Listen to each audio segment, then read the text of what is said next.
Welcome to Gracefully Graying. I'm your host, attorney Henry Gornbein. Today on Gracefully Graying, I am very pleased to welcome as my guest Rob Hasting, the owner of RMH Services. Rob, welcome. Hi, Henry. How are you? Good, and you? Good, very good. Good. Rob, why don't you tell our viewers about your background and some of your other business entities? Sure. I guess my story is a little how I got to where I am right now. As you know, no path is a straight path, I guess. But so for the past, probably around 30 years, I've had a company that focuses on selling and providing research to institutional hedge funds. So large hedge funds in New York, London, Boston. We have oil and gas guys. So, Houston, Dallas. So I've been basically in finance for the last 30 years. Around COVID, a couple things had happened. My dad was showing signs of dementia or Alzheimer's, or, definitely something was amiss. And at that same time, most of my job, since I have zero clients in the state of Michigan, everything was travel. So I was on a plane at least three times a month, to New York, London, wherever it might be. So when COVID happened, I stopped, I slowed down and stopped traveling for the meetings and was able to spend some more time with my dad and, my mom and dad. And what we did notice was my dad has always had projects going on. I guess I should maybe jump in and say that too. So we've always been remodeling something in the house or a friends and family house. I mean, it was more than just a hobby for him. He really, really enjoyed it. And I grew up doing it. So, it was something that we always did together. And I really enjoyed it as well. He's taught me tons of stuff. But at the time, they were redoing the basement. Again, they have a walkout basement. And my dad was doing a bigger renovation this time, putting in a kitchen and a couple bedrooms. And, there's always a project. So this was ongoing. But my mom was noticing that, it wasn't running as smoothly as it should.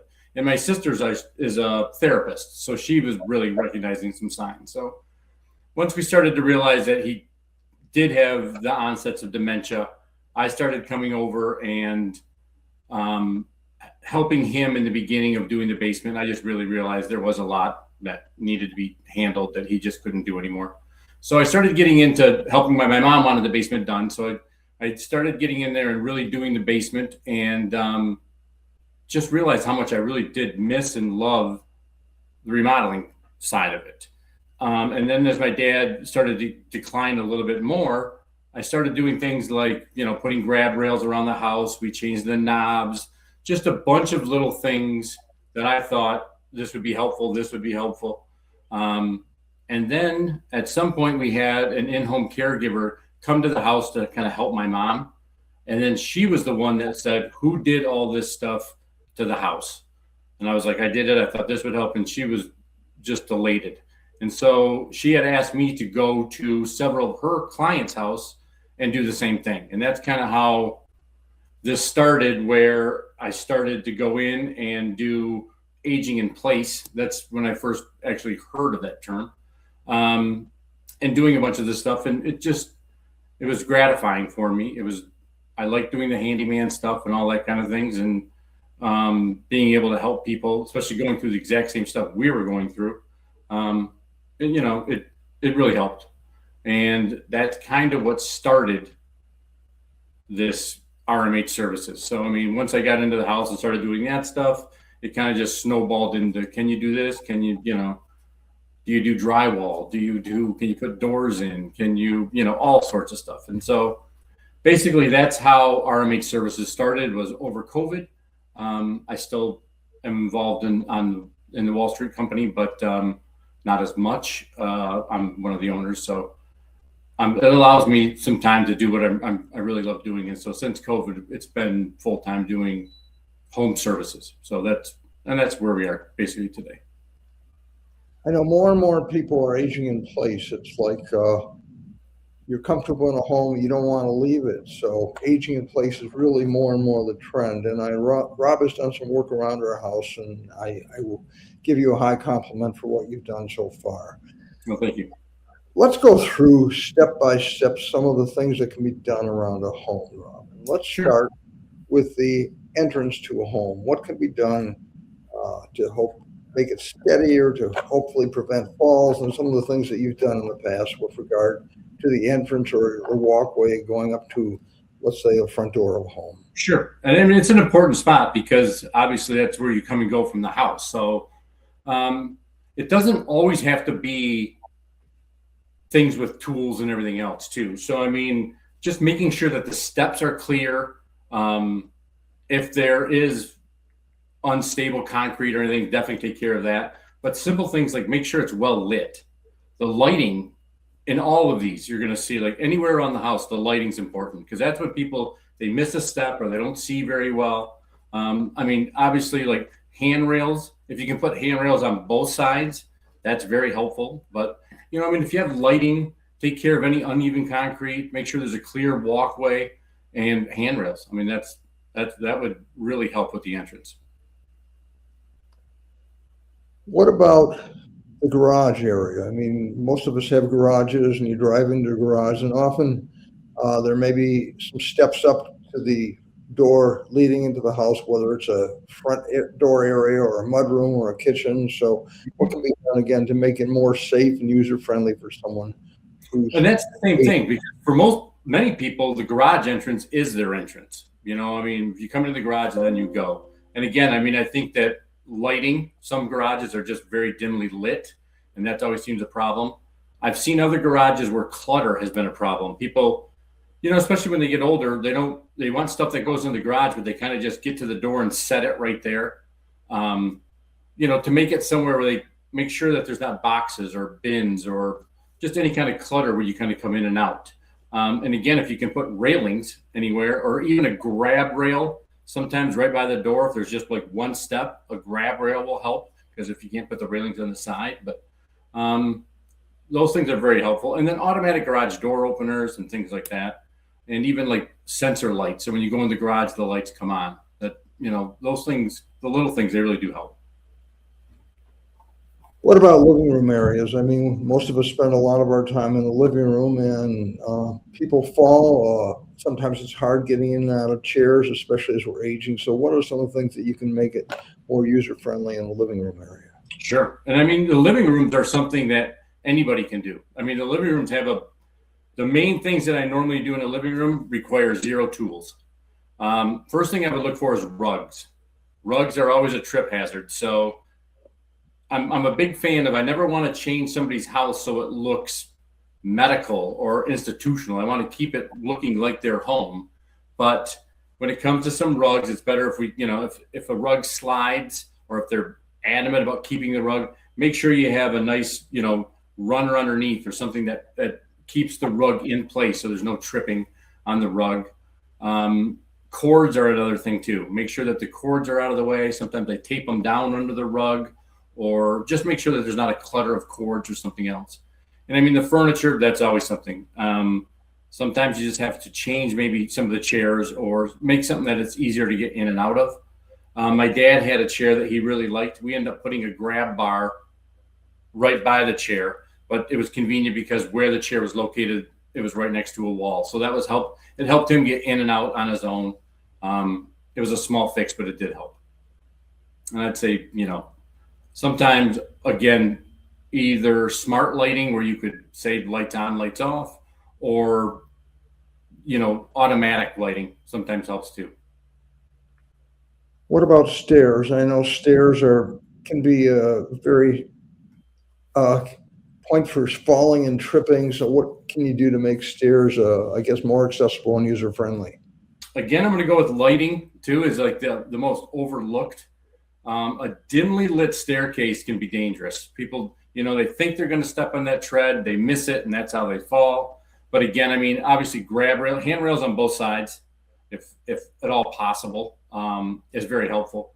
But you know, if it's loose or uneven carpet or anything like that, that can be detrimental. So I mean, I would start with make sure it's well lit and you have handrails. That would be the most obvious. But you know, depending on what it's made. But I mean, if you could make sure there's not loose carpet or, you know, the stairs are too short, or anything like that, we'd maybe remove the carpet.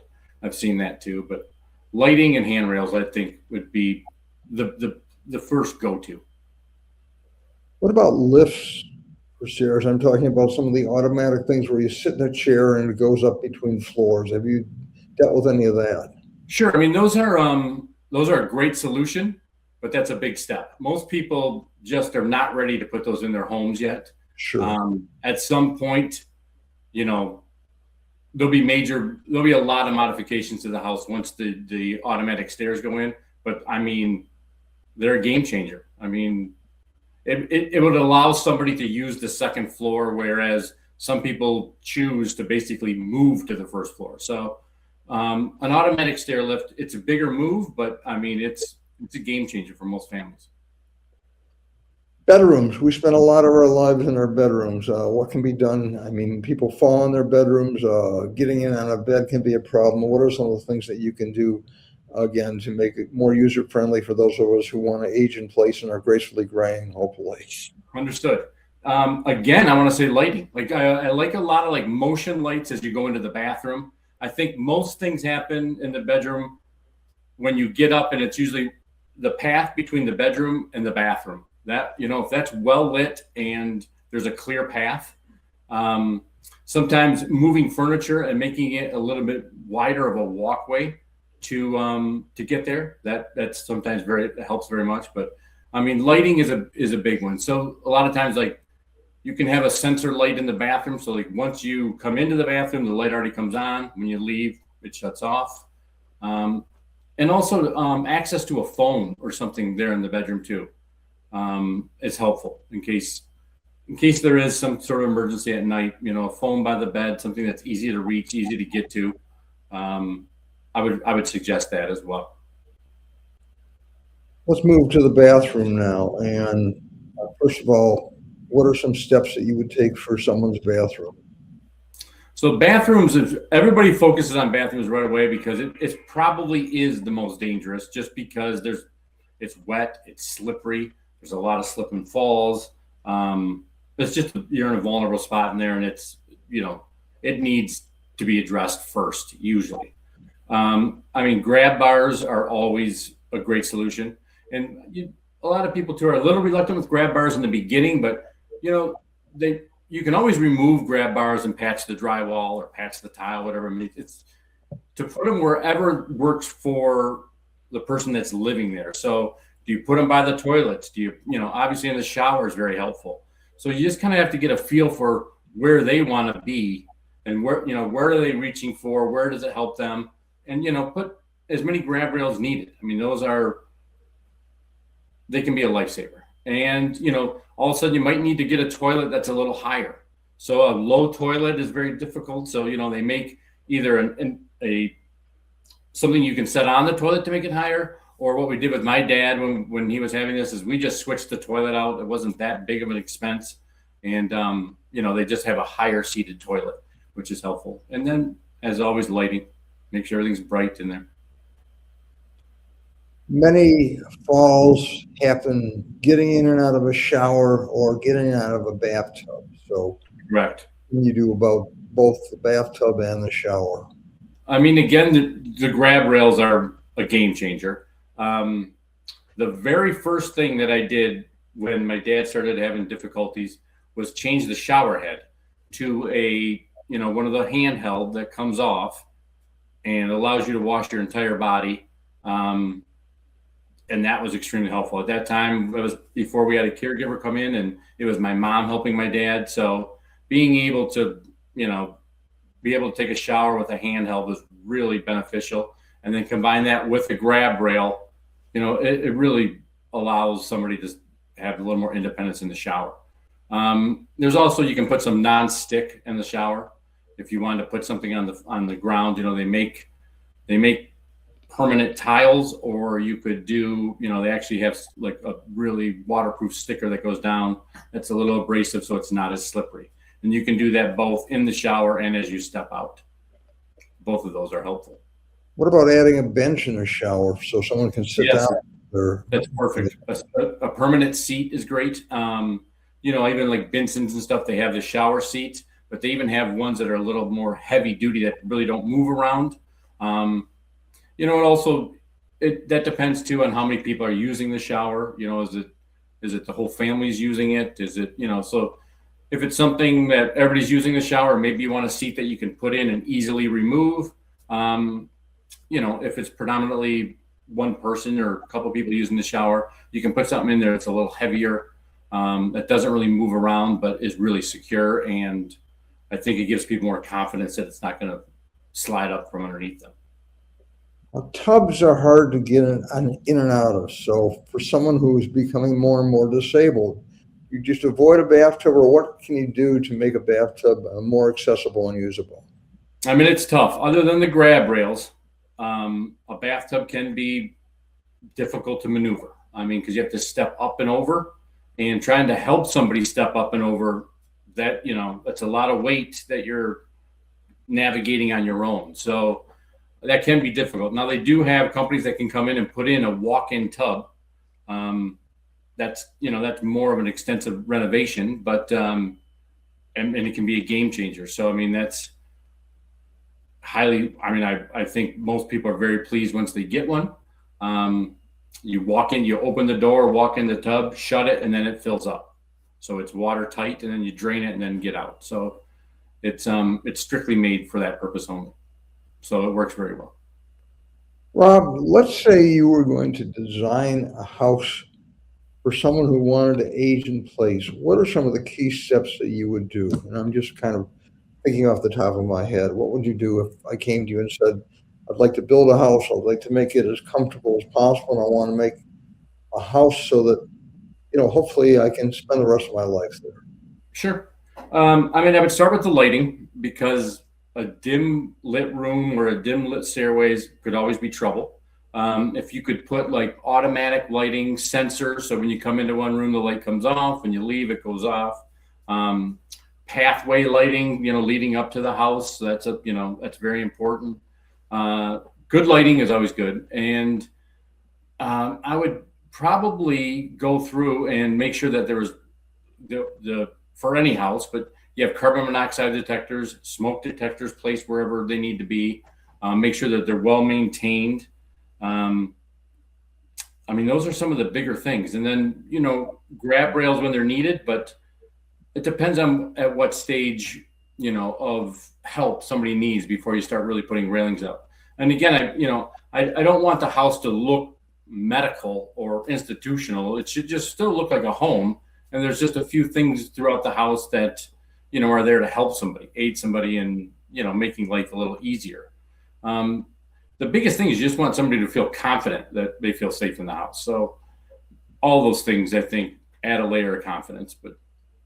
And definitely have somebody, a loved one, check in to make sure there's not clutter building up and things like that. But, just make sure everything's being maintained. That's the maintenance of a house goes a long way as well.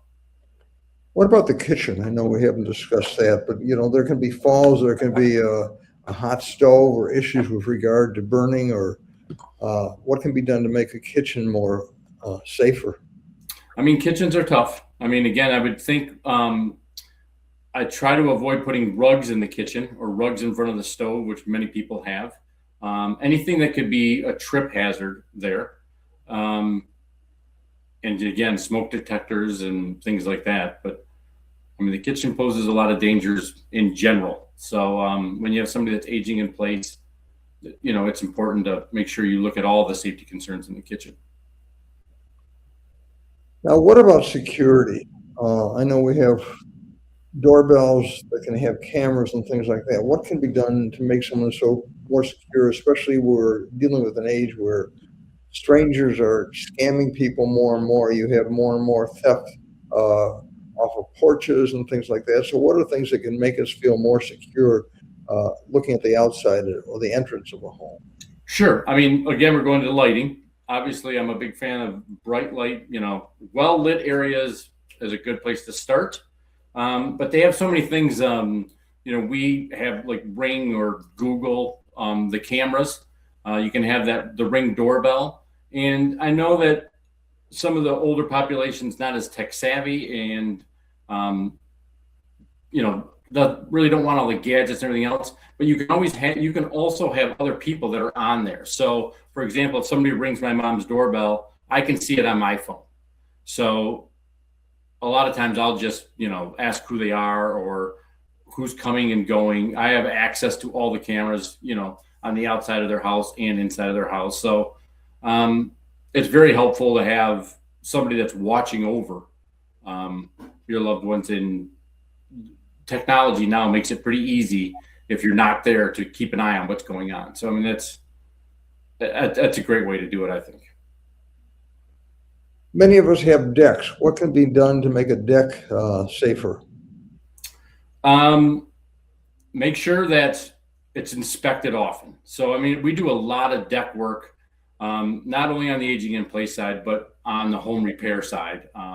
Doing a few deck jobs right now, and replacing rotted wood is by far the biggest. I mean, decks, they don't last forever, but they last a long time. To make sure that, every spring you inspect the deck very, as well as you can, replace anything, before the season. We do a lot of staining and making sure the decks are smooth, but on the same thing, like stairways, you can actually put, after you stain, you can put some abrasive either in the stain that makes it non-slip, or you can put some things down. So decks are also slippery. So the grab rails need to be secure. Make sure there's railings. And again, clutter is another one. Anytime around stairs, you don't want any clutter, but decks can be slippery. So, I mean, that's something you need to be aware of. And you can make the deck non-skid by adding, it's almost like you add a little sand into the stain and it adheres to the deck. So it's an option. What can be done with front and backyards as far as, ways to make someone more secure if they're spending time outdoors? Sure. I mean, it's always nice if it's gated. If your backyard is enclosed, you have a gate. Again, at night, it's nice to have motion lighting. There's cameras that come on when a motion detector is sensed. Or if you're walking around, to make sure that they come on and off, that you're well lit where you're going. Make sure that the yard's just basically maintained. You don't want really long grass or anything like that. And just have to start to look around the house and try to locate areas that could be possible slip and fall areas. Each one needs to be addressed separately, but just walk around and kind of take a look and think, we should do something with that. We should enclose that. We should get rid of this. And a lot of things in your yards were used at one time and they're no longer used. So they end up just decaying or breaking down. So I mean, it's a lot of things are just moving things out of the way and getting them out of there, and just try to go a little more minimalist, and just keep the area safe. I think that's probably a good way to start in both yards. Rob, what do you find most rewarding about your work, especially with your second career? Right. I mean, it's definitely a 180 from what I was doing. I mean, it's instant gratification when you come in and you can fix a problem for somebody. Especially going through what we did with my dad. You're dealing with a lot of things. So it's obviously safety and everything's a concern, but you're just trying to put out fires and getting up to speed and learning, what's happening, what to expect next. It's really a relief when somebody comes in and takes care of a bunch of things that you weren't even aware of that would help. And a lot of times it's the smallest little things that help. I forgot to mention door handles. That was something else. We had the standard knobs, which many houses do.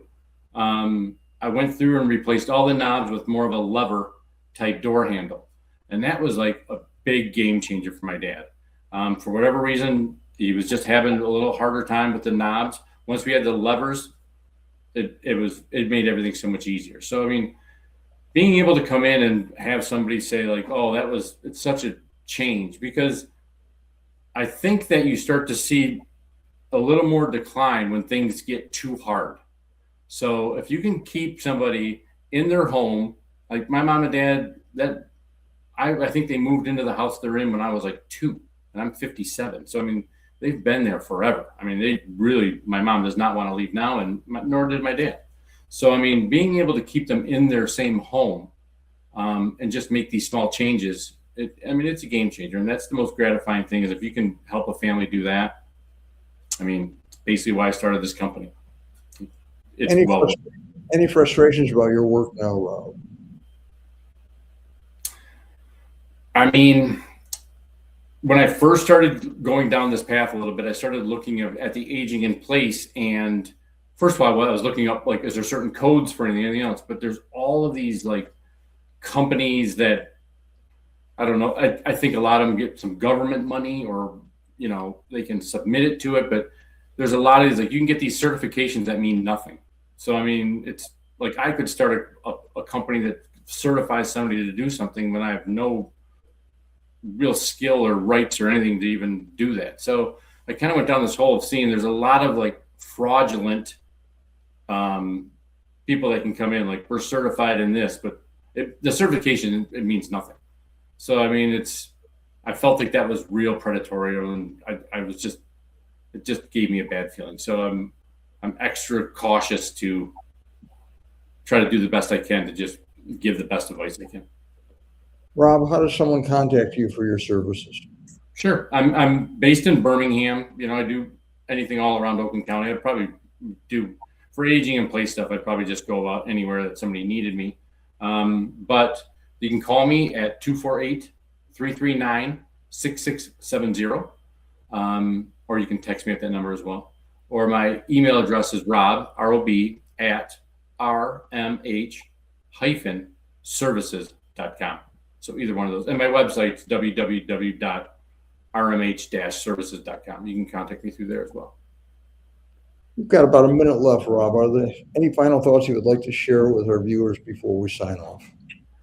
Sure. I mean, I think that regular home maintenance is a key when aging in place. I mean, obviously you don't want anything to be too worn down. That's when things get dangerous. I would go back to the old school of smoke detectors and carbon monoxide. I mean, that's just basic prevents. Good lighting throughout the house. I can't stress that enough. Also, I mean, not really in this aging in space, but it's really good to check the medications that your loved ones are on, because some of them will say right on there that dizziness, anything that can affect their balance. So, I mean, if you see that in their medications, as you start to see new medications, that's something that you really need to keep an eye on. And just having some kind of emergency response or phone, or, somewhere that they can call if they need something right away. I would say you can do that immediately. And always, like, planning ahead is better than planning after. So, I mean, planning ahead and making it safe now is much better than doing it after there is a fall or after there is an incident. So getting ahead of it, I can't stress that enough either.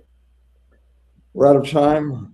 Rob Hasting of RMH Services, I want to thank you so much for being our guest on Gracefully Graying. Of course, I want to thank our viewers for watching Gracefully Graying, and our sponsors and Bloomfield Cable for making Gracefully Graying possible. Thank you again, Rob. Thank you very much. I appreciate it.